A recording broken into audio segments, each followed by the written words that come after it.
네. 요즘 날씨를 보면 거꾸로 가는 것 같습니다. 그렇죠? 12월, 1월은 이상하게 비도 안 오고 날씨가 이상하더니 2월, 3월이 돼가지고 다시 12월, 1월에 있을 만한 일들이 계속 반복되고 있어서 겨울 내내 감기 때문에 고생하신 분들이 많으신데 또 감기가 걸리지 않을까. 감기는 또 올립니다. 또 올립니다. 그러니까 정말 조심 많이 하셔야 되겠다. 이제 방심하고 있다 감기 걸릴 것 같은 생각이 제가 최근에 들었습니다. 그래서 많이 조심하시기 바랍니다. 오늘은 창세기 11번째 시간입니다. 창세기 11번째 시간이고요. 이삭이 받은 축복의 두 가지 비결. 이제 아브라함을 넘어서 이삭으로 갑니다. 이삭이 받은 축복의 두 가지 비결이라는 제목으로 함께 은혜를 나누겠습니다. 마이크 조금만 줄여주실래요? 네. 여기 세 가지를 제가 올려놨는데 뭐 같습니까? 1번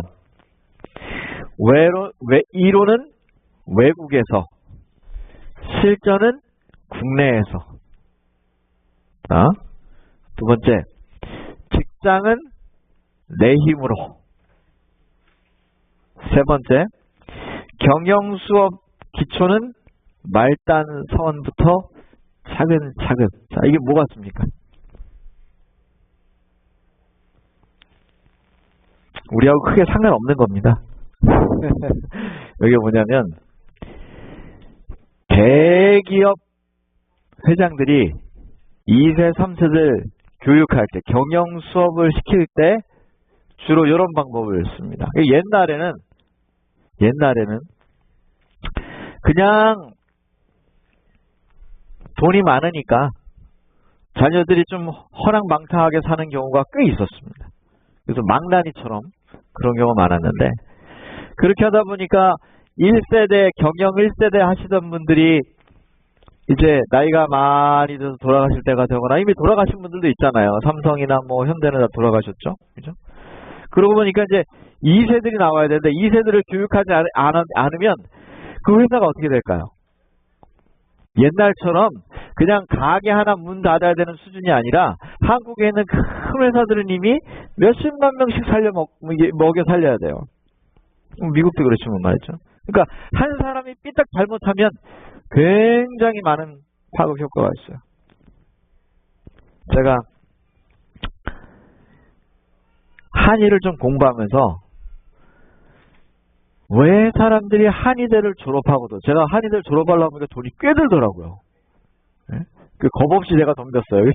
근데 뭐 당연히 도와주신 분들이 계셔서 너무너무 감사한데, 하여튼 겁 없이 덤볐는데, 그렇게 심지어는 돈이 많이 들어서 졸업을 해도 실제로 졸업한 사람들 중에 한의원을 개원하는 사람들이 그렇게 많지가 않습니다. 왜 그럴까요? 아주 중요한 이유가 하나 있습니다.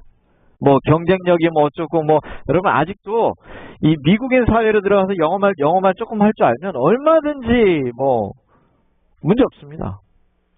그런데 왜 힘드냐면, 가장 힘든 점이 뭐냐면, 제가 공부하면 느끼는 거예요. 야, 이렇게 해서 진짜 실력 있는 한의사가 될 수 있을까? 하는 퀘스천이 들어요. 제가 공부를 하면서 느끼는 게. 그래서 실제로 한국도 그렇고 미국도 그렇고 한의원 잘 하시는 한의사들을 보면 뭐가 있느냐? 비결이 있고 비법이 있습니다.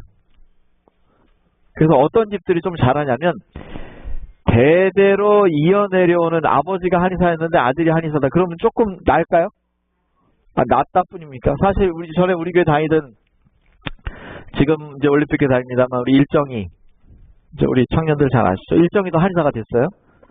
이제 한 20대 중반쯤 거의 돼가는데 일정이도 한의사가 되는데, 20대 초반에 20대 중초반에 한의사가 뭘 알겠습니까? 그죠? 학교에서 배운 건 학교에서 배운 거예요. 예? 뭐 목회도 그렇지만 한의도 그렇더라고요. 근데 그 엄마가 한의사죠? 그러면 거기 가서 차근차근 배울까요? 학교에서 배우는 거하고 실제 환자들을 만나서 침을 놓고 약을 처방하고 하는 거는 굉장히 다릅니다. 굉장히 다릅니다. 그러니까 뭔가 비결이 있거나 이러지 않으면 하기가 쉽지 않습니다. 대기업을 경영하는 것도 그럴까요? 말하다 뿐입니까?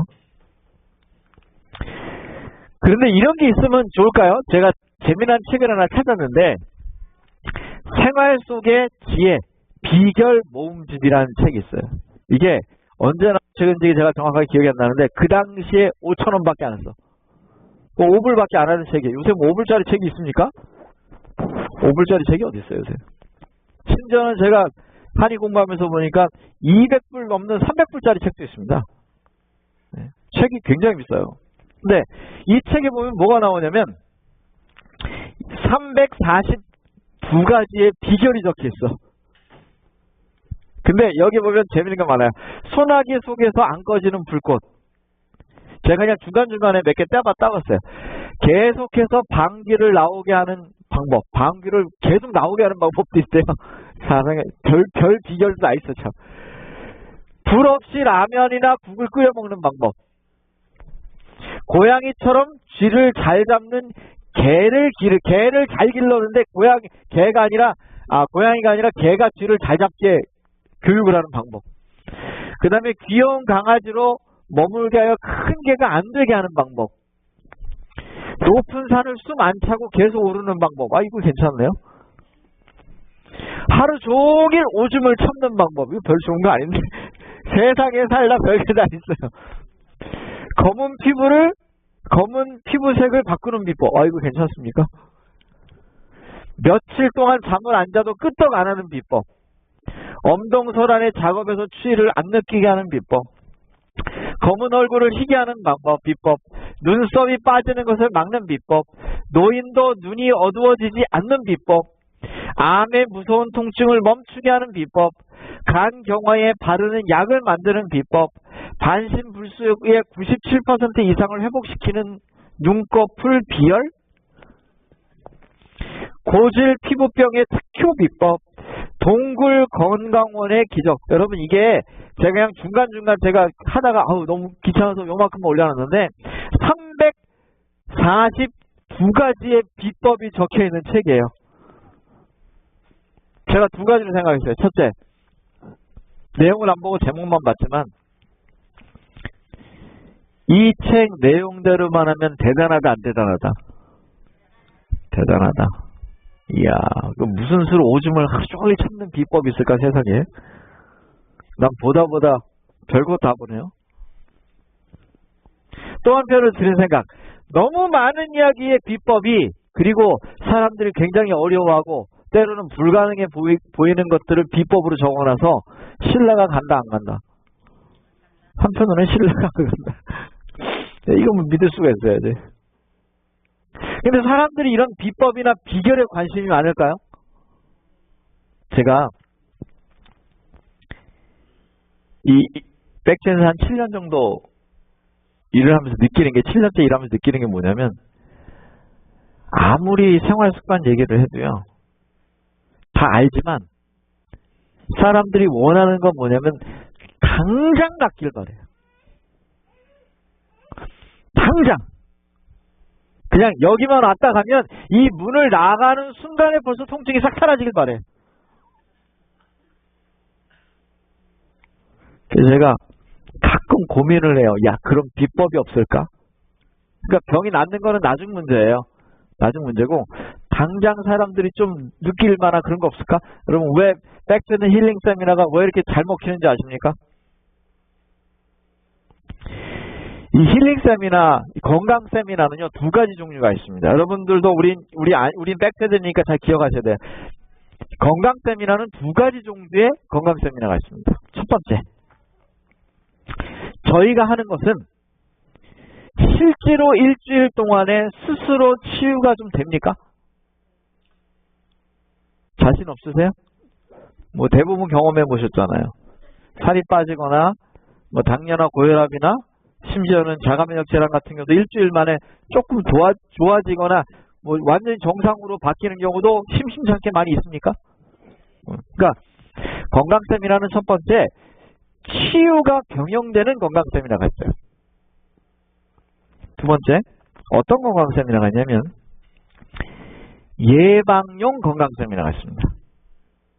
예방이라고 하는 건 지금 당장 건강 세미나에서 무슨 일이 생겨요, 안 생겨요?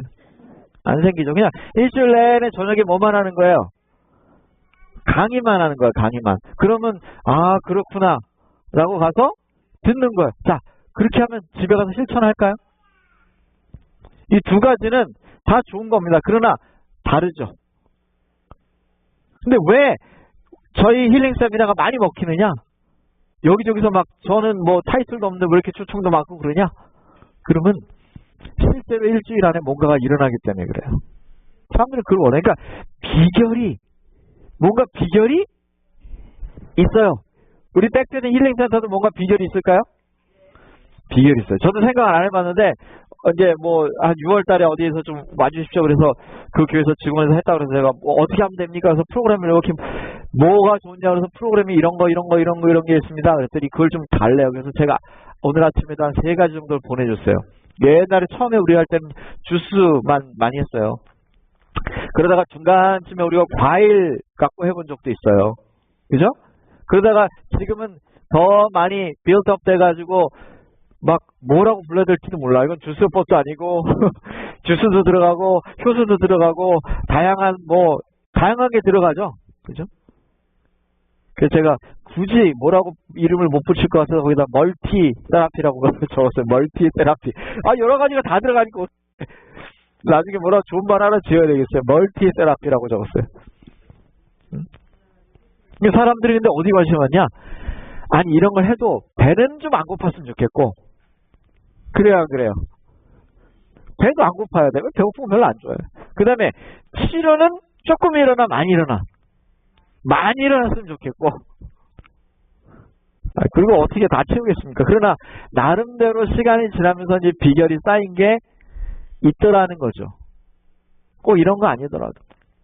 여러분 축복을 받는데도 비결이 좀 있을까요? 제가 선언이 좀 길었는데 축복을 받는데도 비결이 있어요. 이삭을 통해서 오늘 축복을 받은 2가지 비결을 좀 살펴보려고 그래요. 창세기 26장에는 말씀드릴 주제를 볼 거예요. 자, 먼저 이삭을 봅시다. 이삭이 어떤 삶을 살았는가? 창세기 26장 2절입니다. 여호와께서 이삭에게 나타나 이르시되 애굽으로 내려가지 말고 내가 내게 지시하는 땅에 가서 거주를 해라. 하나님이 아브라함에게만 나타나시는 게 아니라 누구에게도 나타나셨어요? 이삭에게도 나타납니다. 이삭에게도 나타나요. 이삭이 어떻게 살았는가? 간단하게 한번 봅시다. 밑에 글씨는 잘 안 보셔도 됩니다. 이삭이 어디서 태어났냐면 여기서 태어나는데 여긴 어디냐? 브엘세바라는 곳입니다. 보통 이스라엘을 이야기할 때 구약 성경에는 단에서 브엘세바까지라는 말을 씁니다. 이 말은 한국말로 바꾸면 백두산에서 한라산까지 그런 말이에요. 뭐 실제는 한라산 밑에도 마라도라는 대한민국 영토가 있고 백두산 위에도 저 끝에 더 높은데 더 높이에도 있잖아요. 그런데도 불구하고 상징적으로 백두산에서 한라산까지 그러면 대한민국 전체를 이야기하죠. 그것처럼 단에서 브엘세바까지 그러면 단이 보통 요 위에 있습니다. 요만큼쯤 있는데 단에서 브엘세바까지 그러면 이스라엘 전체를 가리킬 때 얘기를 해요. 그 브엘세바가 저기입니다. 이 브엘세바보다 좀 더 많이 내려가 버리면 이제 사막에서 살기 어려워요. 이삭이 태어난 곳이 브엘세바입니다. 창세기 21장에 태어납니다. 그런데 이 브엘세바에 태어나가지고 여치저치 살다가 지난번에 본 것처럼 아브라함이 이삭을 하나님께 드리려고 했죠. 그게 어디냐면 이렇게 올라가서 여기에 예루살렘이 있는데 모리아산 거기까지 갔던 기억이 있어요. 창세기 22장에. 그랬다가 이제 브엘세바로 돌아와서 다시 브엘세바에서 그 시절을 보냅니다. 그러니까 이삭은 그 어린 시절을 브엘세바에서 보냅니다. 태어나서 자란 홈타운이 브엘세바입니다. 이스라엘로 따지면 꽤 남쪽 지방이죠. 그리고 이제 누구를 데려오냐면 아내를 맞이하죠. 아내는 어디서 데려와요? 저 꼭대기에 있는 하란이라는 곳에서 데려옵니다. 멀리서도 데려오죠. 굉장히 멀리서 데려옵니다. 여기 여기까지 말이죠. 멀리 데려옵니다. 그리고 창세기 25장에 보니까 아브라함이 죽은 후에 아버지가 죽은 후에 그는 약간 남쪽으로 이동해서 부엘라헤로라고 하는 곳으로 이동합니다. 부엘라헤로라는 곳으로 이동해서 거기서 살았다 하는 말이 창세기 25장 11절에 나옵니다. 이게 이삭이 사는 여정이에요. 주로 이스라엘의 남부지방에 살았다는 거예요. 이삭은요. 그 다음에 부엘라헤로에서 살다가 어디로 이동하냐면 그랄이라고 하는 곳으로 이동합니다. 그랄. 네, 그랄로 이동하는데 26장 1절에 오늘 26장 2절인데 그 바로 앞절에 보면 이렇게 있어요. 아브람 때 첫 흉년이 들었더니 그 땅에 또 흉년이 들매 이삭이 그랄로 가서 블레셋 왕 아비멜렉에게 이르렀다. 왜 이동했냐면 약간 그쪽은 남쪽이어서 물이 잘 없어요. 그래서 약간 그랄 쪽은 어디냐면 해안가 쪽에 가깝기 때문에 물이 있는 곳이에요. 흉년이 덜하죠. 그래서 그랄로 이사를 갔다. 그리고 블레셋의 왕 아비멜렉에게 갔다. 그랬어요. 그래서 아비멜렉에 가서 산 삶이 이제 창세기 26장에 나오는데 이삭이 어떻게 보니까 하나님이 축복하셔갖고 블레셋 사람보다 더 많은 가축을 갖게 되고 훨씬 많은 축복을 받았더라. 그래가지고 우물을 파는 문제 때문에 싸우고 막 이런 얘기가 창세기 26장에 나와요. 이삭이 여러분 우물 아무데나 파면 나옵니까? 안 나오죠. 이삭이 우물만 파면 우물이 물도 잘 나와. 양도 잘 돼. 그 옆에 있는 블레셋 사람들이 화가 날까 안 나? 화가 나니까 가가지고 우물을 갖다 메꾸고 야 너는 가! 응? 요즘 아마 미국이 약간 그런 백인들이 그런 좀 위기의식 같은 게 이제 고조가 되고 있어요. 점점 그 파퓰레이션은 누가 많아지냐면 히스패닉이 많아지죠. 점점 많아져서 뭐 애기들은 워낙 많이 나니까 앞으로는 백인을 넘어갈 거라고 하는 얘기가 나오고 그 다음에 아시아에서 이민 온 사람들이 바보 같아요? 똑똑해요? 똑똑해요. 네? 아시아에서 이민한 사람 중에 제일 잘 사는 사람들이 어느 나라 사람들이에요? 우리나라면 참 좋겠는데 죄송하지만 우리나라는 거의 필리핀보다도 낫습니다. 미국에 사는 한국 사람은 수입이 필리핀 사람들보다 낫습니다. 필리핀 사람들 무시하지 마세요. 미국 사는 사람들은 우리보다 평균 월급이 높습니다. 그런데 그 사람들은 또 한국처럼 큰 기업은 또 많이 안 해. 못해요. 희한하죠. 평균적으로 중간층 사는 사람들이 많습니다. 그 사람. 그리고 제일 잘 사는 사람들은 누구예요? 인도가 제일 잘 살아. 똑똑하고 영어는 그냥 자기네 나라처럼 말처럼 쓰니까.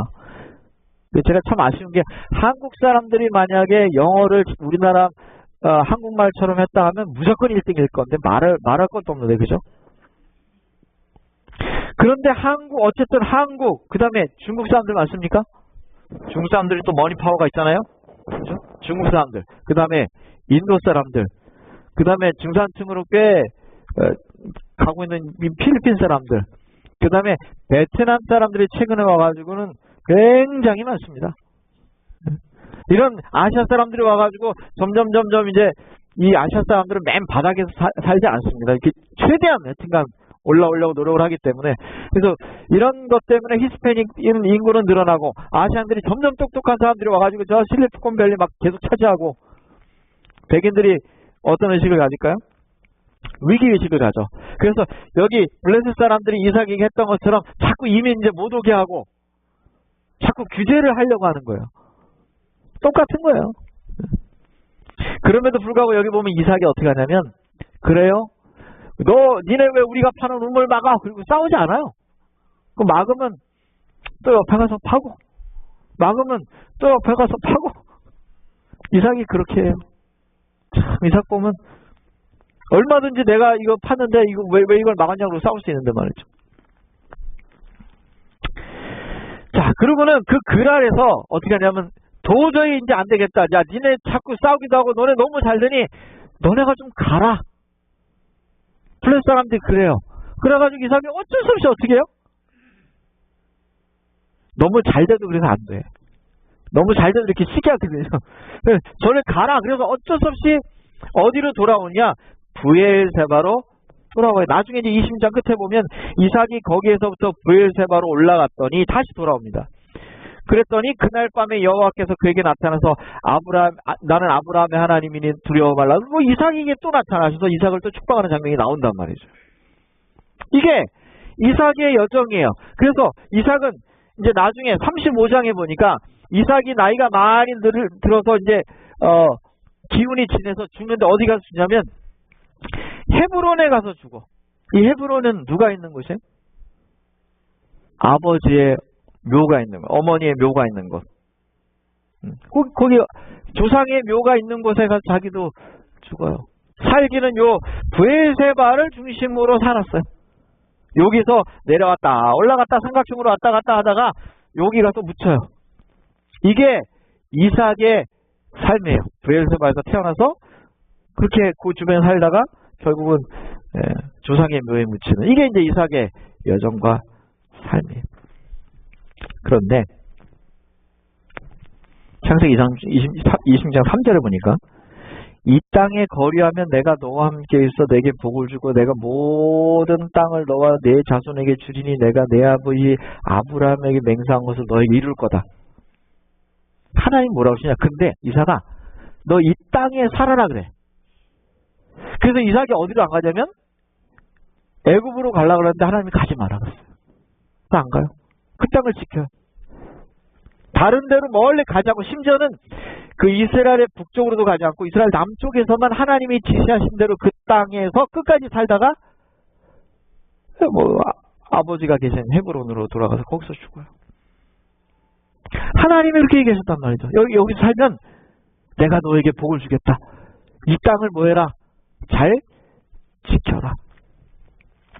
아브라함은 이 땅이 약속의 최종적이요 완전한 성취로 그에게 영원한 유업으로 주어지기 위하여 에덴의 아름다움으로 회복되는 것을 보았다.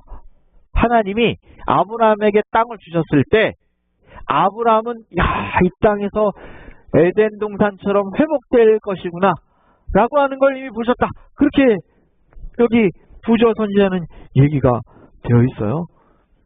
그래서 하나님께서 지시하시고 명령하신 땅, 그 땅을 아브라함이 지켰을 뿐 아니라 누가 지키냐면 이삭도 지켰단 말이에요.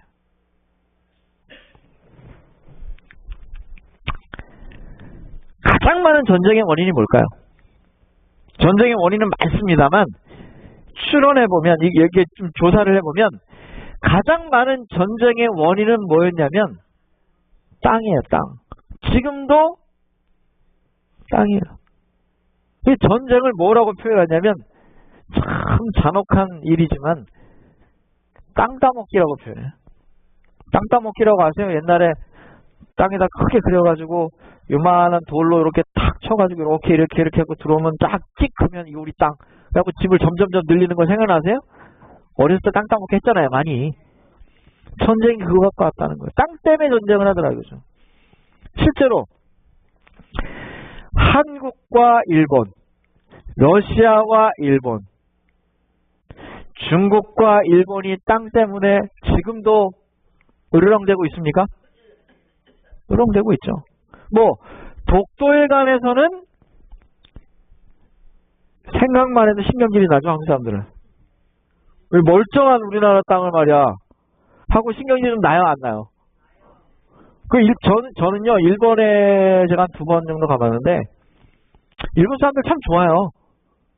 운동하는 친구들 중에, 일본 친구들도 있어요. 여자분들도 있고, 남자분들도 있고, 되게 나이스하고 사람들 너무 좋아. 그러다가도 독도 얘기만 나오면 신경질이 나. 이거 어쩔 수가 없죠? 어쩔 수가 없어. 네. 제가 사할린 한 1년 정도 살았거든요. 독도 문제 이상으로 문제가 되는 게 저 위에 홋카이도 북쪽에, 예? 요게 사할린입니다. 요게 사할린 섬이고, 사할린 이렇게 일본 열도가 있어요. 일본이 주장하는 경계선이 있고, 그 다음에 러시아가 주장하는 경계선이 있어요. 그래서 요 두 개의 땅이 꽤 커요. 이건 독도가 아니고 꽤 큰 섬이에요. 쿠릴 열도라고 해서 큰 열도가 이 러시아에 있는데, 그 중에 제일 끝에 홋카이도하고 맞닿아 있는 이 두 개의 섬을 가지고 지금도 으르렁대고 있어요. 자기네 땅이라고. 내놔라. 아니다. 이러고. 중국하고도 그럽니까? 다오이다이라고 해서 일본 사람들은 센카쿠 열도라고 부르고요. 우리 서양 사람들은 주로 일본 편 별로 안 들으려고 다오이다이라고 불러요. 중국 편 들으려고 그러나? 다오이다이라고 해서 중국하고 영주권 분쟁이 있는 곳이 여기 또 있어요. 그래서 땅 때문에 지금도 문제가 되느냐? 되죠. 이 국경을 맞닿고 있는 나라들, 특히 섬을 이렇게 교차하고 있는 나라들은 이런 문제들이 상당히 많습니다. 이런 것 때문에 지금이야 뭐 서로 경제적인 이익 때문에 전쟁이 쉽게, 특별히 선진국들 사이에서 일어나지 않지만 옛날 같으면 전쟁이 일어났을 수도 있다는 거죠. 이 땅 때문에 전쟁이 일어난다는 겁니다, 실제. 보세요. 그의 심판은 참되고 의로운지라 음행으로 땅을 더럽게 한 큰 음녀를 심판하사 자기 종들의 피를 그 음녀의 손에서 갚으셨도다. 성경 요한계시록은 뭐라 그러냐면 땅을 더럽게 했다 이렇게 나와요. 더럽혔다. 음녀들이 더럽혔다. 이런 표현이 나옵니다. 이게 무슨 말이냐면 마태복음 5장에 보니까 온유한 자는 복이 있나니 그들을 무엇을 받는다 그랬죠? 원래 이 성경도 이야기를 보면 땅 이야기, 이삭과 아브라함에게만 땅 얘기를 한 것이 아니라 성경이 땅 얘기예요. 원래 이 땅이 누구 땅이었어요? 하나님 땅이었어요. 하나님 땅에서 누구에게 맡겨놨어요 지금? 아담과 하와에게 맡겨놨죠. 내가 이걸 생육하고 번성하고 자 여기를 잘 지켜서 다스리라 이렇게 얘기했죠. 그런데 청직이었던 이 땅을 맡겨놓은 아담과 하와가 홀라당 이 땅을 누구한테 뺏겼어요? 자기한테 뺏겼단 말이죠. 그 표현을 요한계시록은 그 땅을 더럽혔다 이렇게 표현했어요. 그런데 다시 하나님께서는 온유한 자에게는 그 땅을 다시 주겠다 이렇게 표현하신 거예요. 그래서 요한계시록 21장 끝에 보면 땅 얘기가 나옵니다. 또 내가 새 하늘과 새 땅을 보니 처음 하늘과 처음 땅이 없어졌고 바다도 있지 않더라. 결국은 요한계시록에 보면 무엇을 회복하는 이야기예요? 땅을 회복하는 얘기입니다.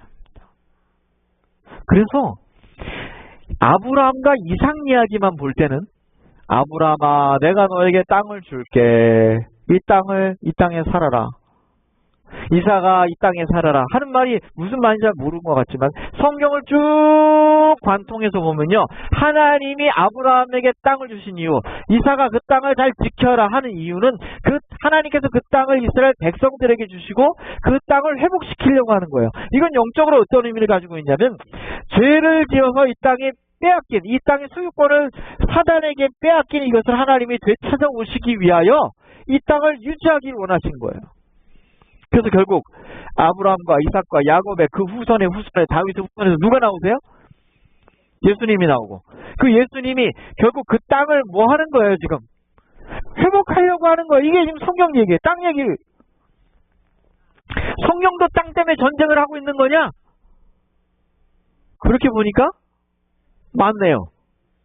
맞아. 성경도 무엇 때문에 전쟁하고 있냐? 땅 때문에 전쟁을 하고 있는 거예요. 그 전쟁은 영적인 전쟁이죠. 우리가 영적인 대쟁투다 이렇게 부르죠. 성경도 땅 때문에 하고 있더라고요. 그래서 새하늘과 새 땅이 있게 될 최후의 회복 때 에덴은 최초 때보다 더 영광스럽게 단장되고 성경은 여기 예언의 신의 하늘이라는 책에도 보면 회복이라는 말을 썼어요. 회복. 그 땅이 빼앗겼던 땅을 다시 회복할 것이다. 우리는 지금도 옛날 어른들은 6.25 사변이라고 그러고요. 한국전쟁이라고 불려요. 그 한국전쟁 때 인천 상륙작전을 하고 서울을 다시 탄환한 다음에 그 중앙청에다가 지금은 중앙청이라는 게 없어졌죠. 요즘 애들은 중앙청을 보여주고 싶어도 없어요. 그것도 없어졌어요. 그죠? 저 어렸을 때 있었는데 중앙천에 깃발을 들고 올라가서 대한민국 국기를 다 꼽는 사진 여러분 기억나세요? 그게 뭐 했다는 거예요? 땅을 다시 찾았다. 땅을 다시 찾았다. 그 땅을 회복하는 얘기를 하는 거죠.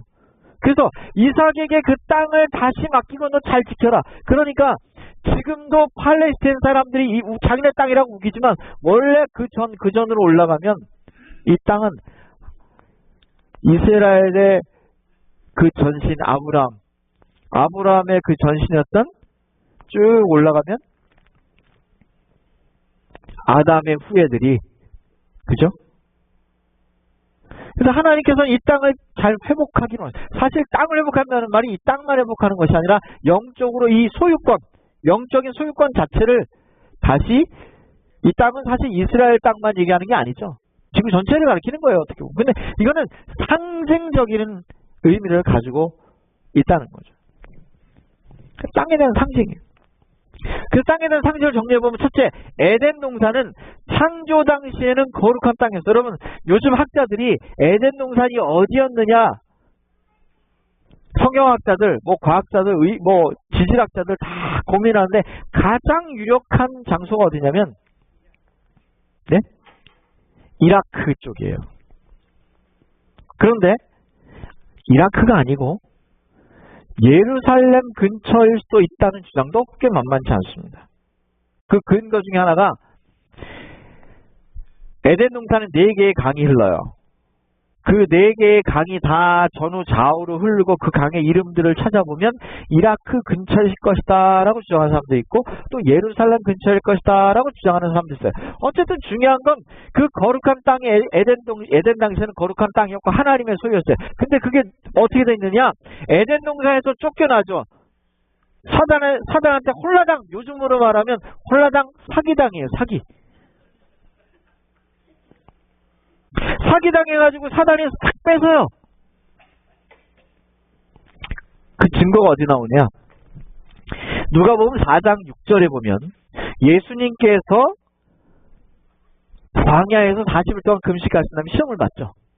그 중에 3번째 시험이 있습니다. 3번째 시험에서 사단이 이렇게 얘기해요. 산에 데려가서 뭐라 그러냐면, 여기 봐라. 그 뛰어내는 건 2번째 시험이고, 성전 꼭대기 올라가서 뛰어내리는 건 2번째 시험이에요. 첫 번째가 돌을 떡으로 만들어라. 이게 첫 번째. 2번째는 성전 꼭대기에 올라가서 뛰어내려라. 3번째 시험이 뭐냐면, 산 위로 예수님을 끌고 올라가서, 야, 여기 쫙 봐라. 지금 뭘 보라는 거예요? 땅을 보라는 거예요. 땅을 봐라. 뭐 한 번만 하면 내가 다시 돌려줄게. 나한테 절 한 번만 하면 이 땅 다시 돌려줄게. 확실한 증거죠? 사단이 그 청지기, 원래 소유주가 아닌 그 청지기였던 아담과 하와를 홀라당 속여가지고 사기로 그냥 훅 말아먹어서 이 땅을. 그래서 누가복음 4장 6절에는 3번째 시험에 뭐가 나오냐면, 절 한 번만 하면 내가 이 땅 다시 돌려줄게. 그런 말을 하는 거예요. 네가 나를 경배하고. 여러분, 근데 그 시험은 이런 시험이에요. 유대인의 관습에 보면 종의 모든 소유는 누구 거예요? 주인 거예요. 그러니까 내가 내 소유를 종한테 줘도 그 소유는 누구 거예요? 그게 사단이 장난하는 거죠.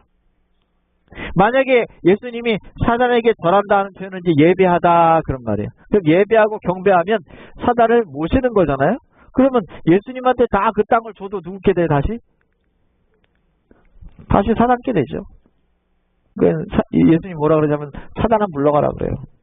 기록돼서 딱 이렇게 하죠. 죄로 인해서 땅을 잃어버렸어요. 그 사단이 절만 한 번 하면 죽게. 근데 끝까지 절하지 않죠.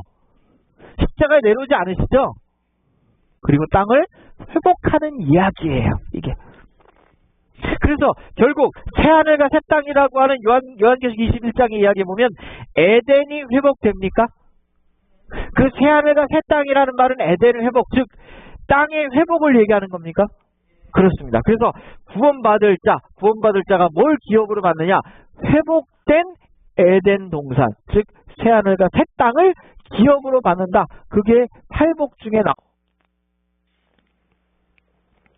그래서 이 땅에 대한 상징은 원래 하나님 거였다가 사기를 당해서 뺏겼다가 다시 회복하는 얘기예요. 이 이야기의 한 점이 바로 이삭에게 말씀하시는 이야기란 말이죠. 그런데 짧게 보면 여기 안식년이라는 것과 시연이라고 하는 것은 어떻게 보면 땅의 회복에 관한 얘기예요. 제가 이 얘기를 뭐 길게 말씀드릴 시간이 없습니다만 제가 읽으려고 하는 시간이 너무 없네요. 안식일은 7일 단위고 안식년은 7년 단위예요. 그래서 7년째 되는 때 뭘 쉬라는 거예요? 뭘 쉬어요? 사람도 쉬고 땅도 쉬고. 이게 안식년이에요. 그런데 안식년이 7번 반복되면 49년인데 49년이 지난 50년째 되는 때를 주빌리, 희년이라고 그래. 희년. 이 희년에는 뭐 크게 나팔을 불고 외치고 뭐 이런 얘기 있지만 여기 보세요. 땅은 하나님의 것으로 이스라엘 백성들에게 고루 분배돼야 할 영원한 기업이므로 여기 이 땅이 이 사람에게 가고 저 사람에게 가도 다 회복돼서 원주인에게 가는 거예요. 이 의미가 뭐냐면 땅의 원래 주인은 누구라는 사실을 가르쳐주고 있느냐? 하나님이라는 사실을 이게 가르쳐주고 있어요. 그래서 이스라엘 백성들이 가지고 있는 안식년 제도나 희년 제도는 땅과 관련이 있어요. 이렇게 하나님은 이삭을 택하시고 이삭으로 하여금 아브라함을 이어서 땅을 관리하는 자. 여러분, 아담과 하와는 어떻게 보면 에덴 동산을 관리하는 자였죠. 땅을 관리하는 자였어요. 그처럼 하나님이 노아에게도 뭐라 그러냐면 야, 똑같이 아담에게 했던 말을 거의 똑같이 하세요. 네가 땅을 다스려라, 번성해라, 생육해라, 온 땅을 다스려라. 노아에게도 그렇게 얘기해. 그 다음에 누구에게도 얘기하냐면 아브라함에게도 얘기해. 여러분, 왜 아브라함에게 이삭을 줄 거다, 아들을 줄 거라고 얘기했을까요? 땅을 기업으로 줘야 되니까. 땅을 잘 관리할 사람을 하나님은 땅을 잘 관리할 사람이 필요해. 그래서 아브라함이 죽은 다음에 그 기업을 누가 그대로 있느냐? 이삭이 이어요. 그래서 하나님 이삭이 나타나서 야, 땅을 잘 좀 관리 좀 해다오. 네가 잘해야 돼. 그래야 내가 너희 씨 중에서 창세기 3장 15장에 얘기한 예수가 탄생하고 그가 십자가에 달리심으로 이 땅을 완전히 회복하는 일이 있을 거야. 그때까지 이 땅을 잘 뭐해라? 보관하고 관리를 좀 해줘라. 그럴 사람으로 이삭을 택하신 거예요. 그래서 이삭이 땅을 관리를 잘 했기 때문에 어떤 축복을 받느냐? 그가 가는 데마다 잘 되고, 네? 우물을 파면 우물이 잘 되고, 남들보다 다 잘 돼. 그런데 정말 그가 축복을 받은 두 개의 비결이 있다는 거죠. 우리 짝이 봅시다. 첫 번째, 이삭이 왜 축복을 받았는가? 잘 보세요. 내 자손을 하늘의 별같이 번성하게 하며 이 모든 땅을 내 조선에게 주르니 이 내 자손으로 말미암아 천하 만민의 복을 받으리라. 이는 아브라함이 내 말을 순종하고 내 명령과 내 계명과 내 율례와 내 법도를 지켰음이라 하시니라.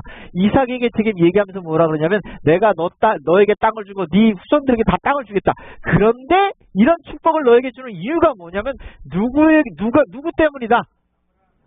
네 애비 때문이다 이거예요. 여러분, 축복을 받는 아주 중요한 비결이 여기 있어요. 혹시 여러분이 하나님께 축복을 받았거든 부모님께 감사하시게 되길 바라요. 그리고 여러분의 자녀가 축복을 받기를 원하신다면 여러분이 아브라함처럼 하나님께 순종하는 사람이 되시기를 간절히 바라요. 이 축복을 받는 첫 번째 비결, 이삭이 축복을 받은 첫 번째 비결은 자기가 똑똑해서가 아니라 아버지가 잘 순종했기 때문에 그래요. 여러분, 태어나자마자 저희가 이제 우리 아들이 대학을 다니는데 저희도 뭐 이렇게 중고차 하나 사줬어요. 한 3년째 타고 다녀. 그러니까 얘가 지들 또래 한 20대 초반 애들이 차를 이렇게 타고 다니는 거 보면 일반적으로 뭐 지들급 차들이 많을 거예요. 중고차들 뭐 몇천 불짜리 차 타고 다니잖아요, 애들이. 그죠? 그러는데 가끔 보면 쉥 하고 슈퍼카가 지나갈까요? 그 학교에도? 우리 아들 얘기 들어보니까 그렇게 중국 애들이 슈퍼카를 끌고 온대요. 그쵸? 뭐 10만 불 넘는 차들 있잖아요. 그 걔네들이 무슨 돈이 있어서 10만 불 넘는 차를 끌고 가시는 도대체? 그 감사할까요, 걔네가? 부모 잘 만나서. 그러니까 축복의 첫 번째 비결은 부모를 잘 만나야 된다는 거예요. 내가 그러지 못했으면 내가 그렇게 되시길 간절히 바라요. 내가 그렇게 돼야 돼요. 내가. 보세요. 아브라함이 순종한 네 가지가 있어요. 이 성경책을 보니까 첫 번째 명령, 두 번째 계명, 세 번째 율례, 네 번째 법도. 이 네 가지를 잘 순종했다. 이렇게 창세기 26장에 나와. 명령이라는 말은 파수 울타리. 너 여기 이상 벗어나지 마. 리밋을 하나님이 정해준 그걸 잘 지켰다 이거예요. 두 번째, 계명은 요렇게 해라고 딱 얘기해 준 거예요. 그렇게 했다는 거예요. 율례라고 하는 말은 판이나 비석에 새긴 것이라는 뜻이에요. 그 다음에 법도란 말은 하나님께서 가르쳐 주신 것이라는 뜻이에요. 여러분, 10계명 이전, 이스라엘 백성들이 10계명을 하나님께 받기 이전에는 법이 없었나요? 많은 분들이 이렇게 주장을 해요. 안식일이 모세에게 주어졌다고요. 택도 없는 소리입니다. 왜 택도 없는 소리냐? 아브라함에게 주신 이 네 가지는 분명하게 뭘 가르치냐면 성문화된 율법 혹은 하나님의 명령 혹은 하나님이 가르쳐 주신 것이라는 뜻이 들어있어요. 이 속에 안식일이 포함되어 있지 않다고 아무도 말할 수가 없어요. 실제로 없어요. 그래서 아브라함이 순종한 이 네 가지, 굉장히 광범위하겠지만 이 네 가지는 번역을 해보면 그 이후에 많은 사람들이 지켜온 성문화된 율법을 주로 가르쳤어요. 그러니까 하나님께서 아브라함에게 그냥 말로만 하신 것만은 아닌 것 같아요. 이 네 가지를 다 지켰다는 말을 보면 그런 것 같아요. 하나님을 사랑하는 모든 사람은 그분의 계명을 지킴으로 그들이 하나님의 인을 가지고 있다는 것을 나타내어야 된다. 하나님께서 우리에게 말씀하신 것을 잘 순종함으로 인하여 우리가 하나님의 백성임을 나타내야 된다는 거예요. 아브라함이 그렇게 했다는 겁니다. 아브라함이 그렇게 했기 때문에 누가 복을 받았어요? 이삭이 복을 받고 있네. 이삭이. 창세기 17장 7절을 보면 내가 너와 내 씨 사이에 대대로 내 언약을 세우리니 영원한 언약을 삼고 너와 내 씨의 하나님이 되리라. 제가 자손이라고 되어 있는데 제가 일부러 창세기 17장 7절을 킹제임스 버전으로 바꿔서 씨라는 말이 거기 있더라고요. 그러니까 너가 낳은 자식이에요. 그가 내가 너에게 세운 그 언약을 대대로 그 자손들이 이룰 거다 이거예요. 그렇게 얘기했어요. 그러니 보세요. 창세기 26절 보세요. 아브라함이 내 말을 순종하고 명령과 계명과 율례와 법도를 잘 지킨 이유는 하나님이 그에게 약속하시고 또 아브라함이 이걸 잘 순종했기 때문에 이런 복이 누구에게 흘러가느냐? 그 씨인 이삭에게 흘러가는 거예요.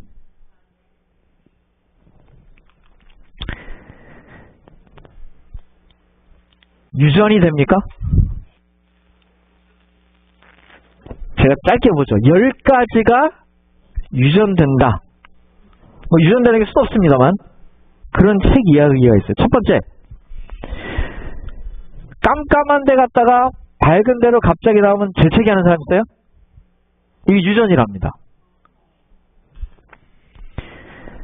여기 턱이 갈라진 사람들 있습니까? 끝에?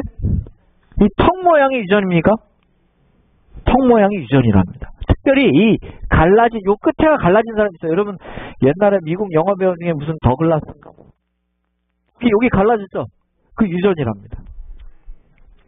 제가 유전이라는 말은 우성 유전이라는 거예요. 아동의 근시, 애들이 근시를 갖는 게 유전인가?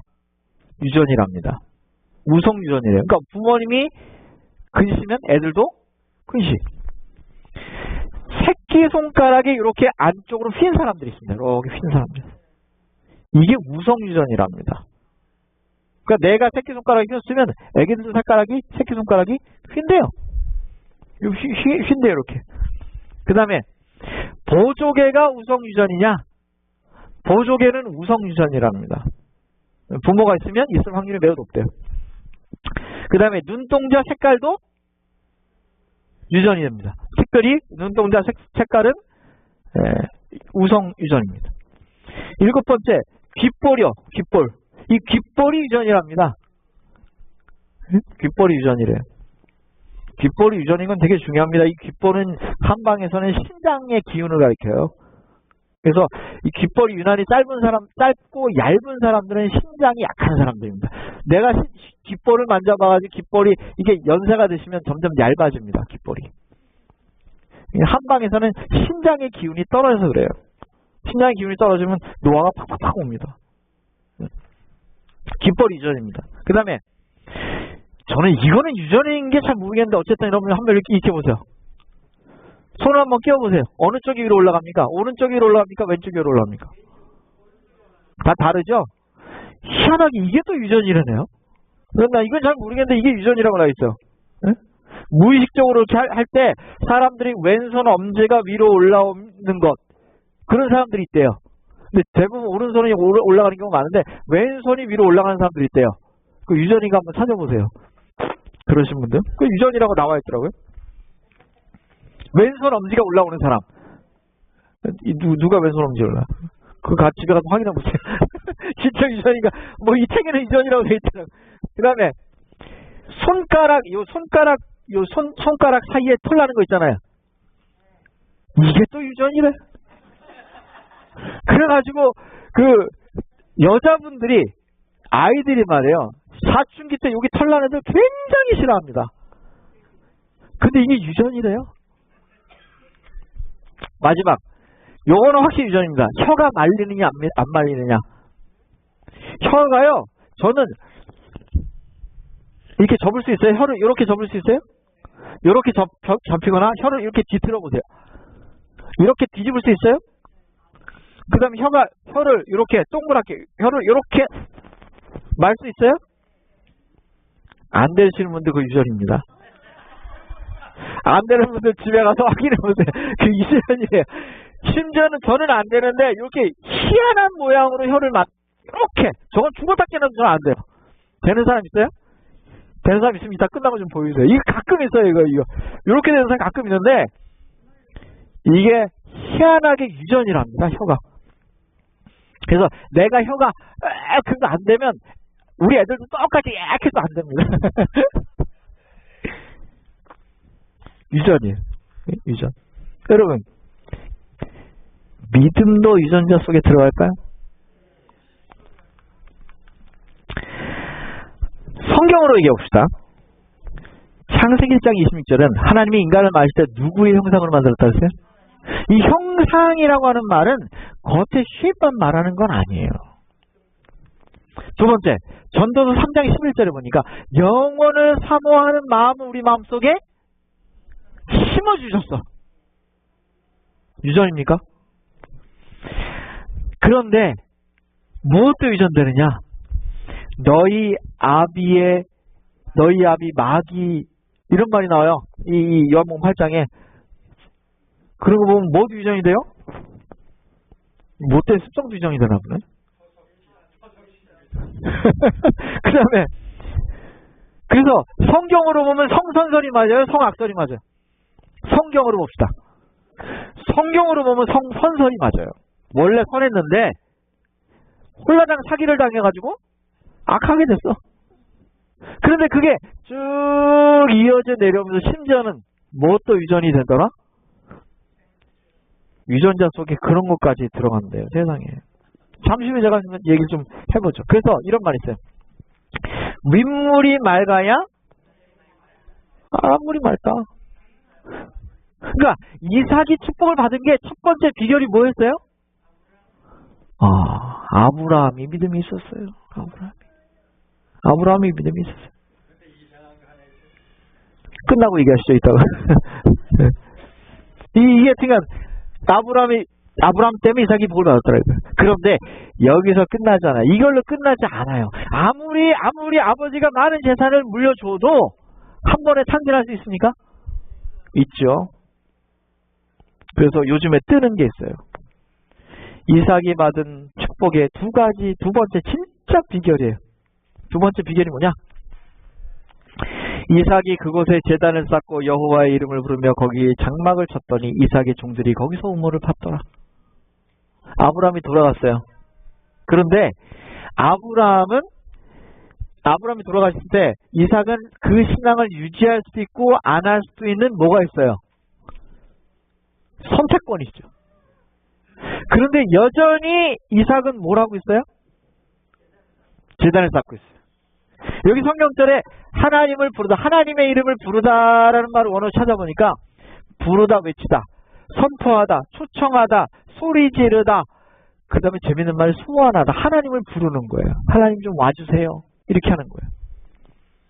그러니까 이거는 그냥 습관이 아니라 자기의 선택에 의해서 한다는 거예요. 제가 꽤 오래 이제 학생 전도사 시절, 그러니까 신학과 다닐 때는 주로 이제 교회에서 학생들을 가르칩니다. 중고등학생들을 가르쳐요. 근데 제가 중고등학생들, 초등학생들 이런 학생들을 가르치면서 제가 참 깨달은 게 있어요. 이게 뭐냐면, 여러분 뭐 이미 늦으신 분들 대부분 다 늦으셨는데, 자녀들의 신앙이요, 언제 결정이 되냐면 고등학교 3학년 때까지 쇼부를 봐야 됩니다. 고등학교 3학년을 넘기잖아요. 그러면 굉장히 힘들어집니다. 굉장히 힘들어집니다. 그래서 옛날부터 천주교에서는 교육 방법 중에 이런 게 있어요. 태어나서 학교 들어가기 전까지만 본인들한테 맡겨주면 평생 교회를 안 떠나는 사람을 만들 수 있다. 이렇게 주장하십니다. 그만큼 어렸을 때 교육이 중요합니다. 그런데 어쨌든 사춘기를 겪으면서, 특별히 사춘기 때 신앙이 중요합니다. 사춘기를 겪으면서 결국은 누가 선택을 하게 됩니까? 자기 선택을 하게 됩니다. 자기 스스로 누구를 부르는 거예요? 하나님을 부르는 거예요. 두 번째 비결은 뭐냐면 이삭이 아버지 덕도 받지만 아버지가 돌아가신 다음에 자기 스스로 누구에게 예배하고 있더라 이거예요? 자기 스스로 하나님에게 예배하고 있더라 이거예요? 아브라함이 하나님께 대한 평소의 신앙과 그분의 뜻에 대한 복종은 이삭의 품성이 어떻게 됐다? 반영이 됐어요. 그래서 그 믿음이 신앙이 어떻게 되냐면 전달됐어. 그리고 이삭이 그거를 받아들이고 똑같이 아브라함의 아버지를 따라서 뭐예요? 그 신앙을 선택하고 그 신앙을 지켜요. 하나님의 계명을 지킴으로 하나님께 진실함이 있는 사람들은 그분과 함께 거할 것이다. 이삭이 그걸 택해요. 그래서 여러분 잘 보세요. 후생유전학이라는 얘기 가끔 하죠 제가. 네? 오늘 짧고 굵게 얘기할 테니까 잘 들어보세요. 제가 언젠가 뭐 건강 강의할 때 좀 자세히 이야기하겠습니다. 오늘은 짧고 굵게 얘기할게요. 후생유전학이라는 게 있어요. 2010년인가 12년에도 타임지 주제예요. 왜 당신의 DNA는 isn't your destiny. 너 아닌가? 이 말은 이 이야기가 나오기 전까지는 유전자를 부여받으면 그 유전자를 바꿀 수 없는 줄 알았어요. 자, 아버지 아브라함이 믿음의 덕을 이삭에게 물려줘도 이삭이 바꿀 수 있어요, 없어요? 후생유전학에서 바꿀 수 있다는 거예요. 아버지가 아무리 아브라함의 아버지는 어땠어요? 전승에 보면 우상숭배자였어요.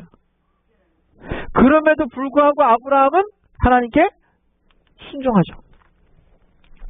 즉 좋은 유전자를 물려받아도 나의 생활 습관에 따라서 나빠질 수 있고 나쁜 유전자를 받아도 오히려 건강이 좋아질 수 있다 없다. 이게 후생유전학이에요. 제가 요새 아주 꽂혀있는 한 분야가 있습니다. 암이에요. 제가 이 암을 고친다는 천연요법을 하시는 유명한 분들, 과거에 닥터였던 분들, 이런 분들 다 뭐 보고, 제가 연구 논문들 많이 보고 있는데, 이런 분들은 저하고 비슷한 상황이더라고요. 저도 저희 어머니가 암으로 돌아갔잖아요. 근데 대부분 암에 관한 기발한 방법을 발견한 사람들이 대부분 다 가족을 암으로 잃었던 사람들이더라고요. 참 희한하대고. 그래서 저는 다른 분야보다 어디 관심이 많냐면 암에 관심이 많아요. 아직은 제가 내놓을 게 딱 이겁니다라고 할 수가 없고, 또 어떤 분야는 돈도 많이 들고 막 이래가지고 망설이는 게 굉장히 많지만, 암에 관한 연구 나름대로 제일 열심히 하는 것 중에 하나가 암에 관한 얘기입니다. 아주 한 달에 1불, 2불만 들어가면 되는 간단한 방법부터 3만 불짜리 기계를 사야 되는 방법까지 굉장히 다양합니다. 암에 관해서. 분명한 건 생활 습관과 관계가 굉장히 많습니다. 2010년 수가지간제 타임이네요. 여기 나오는 거예요. 한마디로 짧게 말하면 이겁니다. 생활 습관이라는 게 뭐냐? 이게 무슨 말이냐? 제가 최대한 쉽게 1분 안에 설명을 드릴게요. 이게 참 복잡한 얘기입니다. 제가 이거 하나 설명하기 위해서 옛날에 정말 꽤 오랜 시간을 이걸 읽었어요. 자, 아주 짧게 얘기해 볼게요. 우리의 유전자 속에는 3개의 안전치가 있습니다. 무슨 말이냐? 나쁜 유전자이든 좋은 유전자이든 그게 유전자가 워킹을 하려면 이 3단계를 다 뚫어야 됩니다. 다시요. 나쁜 유전자를 예를 들어봅시다. 내가 부모로부터 암에 걸리는 유전자를 물려받을 수 있을까요? 저는 물려받은 사람입니다. 저도 몰랐어요. 몰랐는데 저희 어머님이 돌아가실 때쯤에 갖고 보니까 저희 어머님의 가족들은 거의 다 암으로 죽었어. 70을 넘긴 사람이 저희 어머님이 유일해요. 50대, 60대 다 암으로 죽었어. 내가 다 몰랐어요. 몰랐는데 저희 삼촌, 이모들이 다 암으로 죽었더라고. 그래서 몰랐어요. 저도 있죠. 근데 반대로 저희 아버님 집안은 우리 할머니 92세, 우리 고모 할머니는 100세, 저희 아버님은 지금 84세. 저희 아버님 쪽은 다 장수시고 어머님 쪽은 다 단명하셨어요. 어쨌든 저는 유전자가 암 유전자가 있을까요, 없을까요? 있어요. 그래도 말이죠. 암 유전자가 발현을 하려면 이 3가지를 뚫어야 돼요. 이 3가지가 복잡하게 뭔지 다 설명을 드리려면 기니까 나중에 하죠. 어쨌든 이 3가지를 뚫어야 되는데 이걸 하나님께서 이 암 유전자가 있어도 이거를 히스톤 단백질이라는 것이 아세틸화라 그래서 이게 반대로 아세틸화라 해서 딱 묶어져 있는 거죠. 묶어놓으면 얘가 유전자가 발휘를 안 해요. 이게 풀렸다 그래서 두 번째 메틸기라는 녀석이 가서 딱 달라붙으면 이 단백질이 달라붙으면 또 워킹을 안 해. 이게 떨어졌다 그래도 결국은 몸 밖에 있는 그 RNA라는 게 있는데 이 RNA가 하는 게 뭐냐면 DNA라고 하는 녀석이 유전자가 있는데 이거를 리딩해 주는 거예요. 근데 RNA가 리딩을 안 해버려? 야, 넌 나쁜 애잖아. 라고 리딩을 안 해버리면 암이 안 돼. 이 3가지를 다 뚫어야 암이 돼요. 사실 생활 습관이 딱 잡혀있으면 암 걸리기가 쉽지 않습니다. 하나님이 그렇게 만들어 놓으셨어요. 근데 요즘에 이게 워낙 다 뚫어요, 이걸. 암 걸린 사람 많잖아요. 이 3단계를 다 뚫는다는 건 결국은.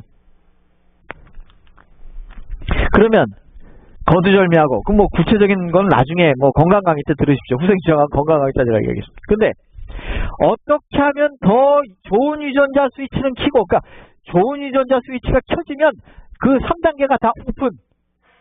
그래가지고 건강하게 살고, 또 나쁜 유전자 스위치는 꺼요. 오프. 그러면 걔는 워킹을 안 하고, 어떻게 선택적으로 좋은 유전자는 켜고 나쁜 유전자는 끌 수 있을까? 학자들이 연구를 하고 또 해봐도, 동물 실험을 하고 사람을 비교하고 다 해봐도 결론을 봅시다. 이제 제가 시간을 다 지나갈게요. 결론을 보면 결론이 뭐냐?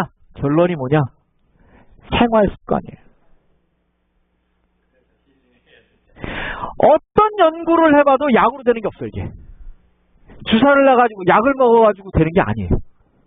보조를 좀 받을 수는 있지만 결론은 어떻게 해야 돼요? 생활 습관을 완전하게 고쳐야 돼요. 그래서 여기서 안 되면 중병들은 어디로 들어가야 돼요? 산으로 들어가야 돼요. 여기서 안 되니까 어떻게? 여기 도대체 뜯어 고칠 수가 없어. 결국은 후생유전학은 뭐하고 관련 어디서 만나게 되느냐? 생활 습관이라고 하는 데 가서 딱 부딪혀요. 돈이 될까요, 안 될까요? 돈이 안 된다고요, 이게. 돈이 안 돼요, 이게. 아니, 의사한테 가는데 가갖고 생활 습관 고치십시오. 돈 됩니까? 안 되죠. 아무리 물려받았어도 내가 함부로 잘못 쓰면 망가지고, 아무리 잘못된 걸 물려받았어도 내가 잘 사용하면 아무 문제가 없고. 그래서 결국은 이삭이 받은 축복의 비결을 보면 첫 번째, 누구한테 제대로 받았어요?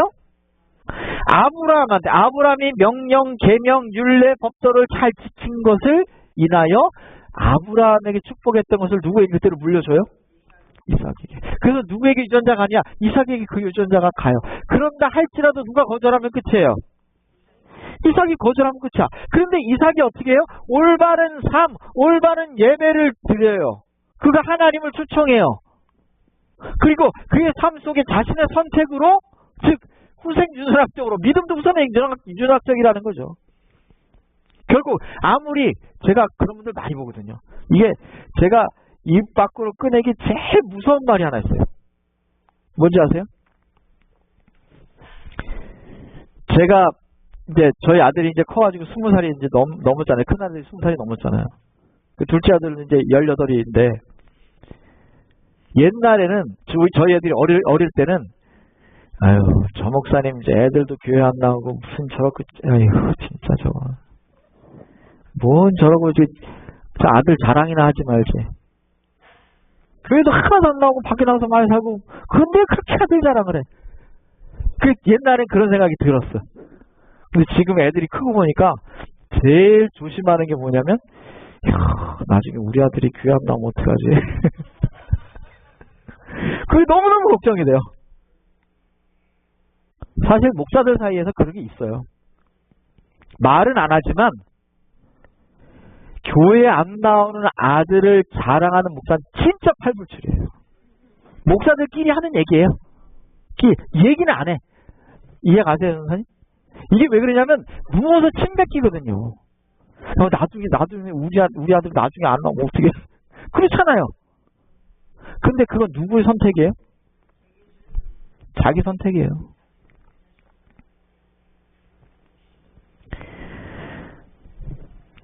이삭이 아브라함에게 아무리 좋은 유전자를 물려받았어도 이삭의 축복은 결국 어떻게 완성되느냐? 자신이 하나님을 선택했다는 거예요. 여러분이 여기 앉아있는 이유가 다양해요. 네?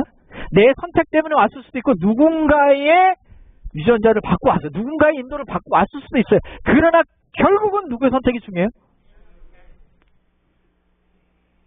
야곱도 그랬을까요? 아브라함도 이삭도 야곱도 그 모든 후손들도 다 그럴까요? 오늘 우리도 그럴까요? 사랑하는 우리 백주년 성도 여러분들이죠. 첫 번째, 건강을 위하여서도 여러분이 어떤 유전자를 가졌든, 뭐 비만 유전자를 가졌든 암 유전자를 가졌든, 저처럼 말이죠. 어떤 유전자를 가졌든 하나님께서 우리에게 말씀하신 올바른 생활 습관으로 돌아가는, 그래서 후성 유전학적으로 말이죠, 증명되어 있는 건강한 삶을 선택하시고 그렇게 사시게 되길 간절히 바랍니다. 영적으로도 우리가 그렇게 되길 바라요.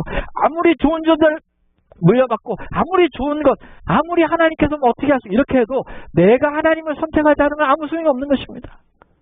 그러므로 다시 한번 이해하시길, 하나님께서 우리를 여기다 부르신 이유를 생각해 보시고, 이삭이 그렇게 했던 것처럼 우리가 이 드리는 예배가 정말 하나님이 우리 마음속에 임하시고 우리의 심령 가운데 임하시고 우리를 영원한 한나라로 인정하는 진짜 믿음, 진짜 신앙, 후생 유전학적 믿음과 신앙, 그래서 이삭처럼 축복받는 그런 하나님의 백성들이 다 되시도록 일주일간 하나님께서 여러분들과 동행하시고 그렇게 축복하기를 간절히 바라며 말씀을 마치겠습니다.